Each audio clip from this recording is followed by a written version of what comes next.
WWE buang wrestler lagi. Aduh, pening. Sekarang ni baru confirm 5 wrestler yang telah dirilis. Nak tahu siapa? Bukan Rafli Syauqi ni. Jom kita sembang kat dalam.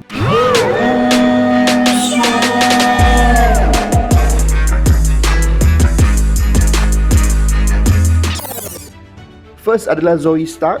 Zoe Stark ni kalau kita tahu dia mengalami kecederaan tahun lepas tak silap aku. Qualifying untuk Money in the Bank ataupun Elimination Chamber. Dia triple threat. Aku tak ingat dia lawangan siapa, tapi dia injured kaki.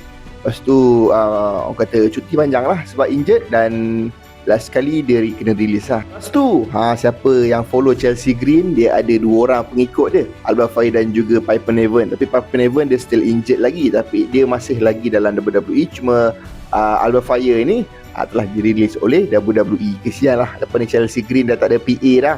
Piper Niven tu pun tak tahu bila nak. Kemudiannya Joe Gacy, former tag team champion, pun dikeluar. Dexter Lumis, aku minat sebenarnya dia ni. Eric Rowan pun kena buang. Aku baru nak tengok diorang berfeud.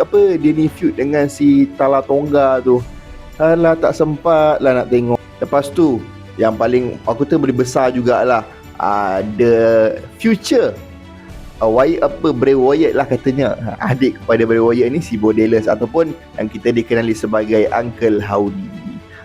So sebenarnya semua, senang cerita, semua members untuk Wyatt 6 semua diriliskan. Nikki Cross pun kena rilis yang aku baca. Patutlah beberapa minggu lepas kita tengok yang Wyatt 6 ini di push kau-kau. Rupanya itu adalah performance terakhir dia, dan sebelum WrestleMania hari tu pun memang ada match untuk diorang kan, 8-man tag team match seminggu lepas lah. So rupanya diorang dah diriliskan. Aduh. Tapi ini baru fasa pertama. Berkemungkinan ada lagi beberapa wrestler yang akan diriliskan. So dia rilis ni kemungkinan atas faktor budget ataupun atas faktor kontrak diorang dah tamat. By the way, yang Kevin Owens ni bukan tau, ini berita palsu saja. Aku saja je nak dapatkan hook. Tapi boleh jadi juga sebab dia dah lama sangat injured kan. Tapi aku tak rasa WWE akan buang dia. Kemungkinan Kevin Owens ini akan menjadi orang belakang.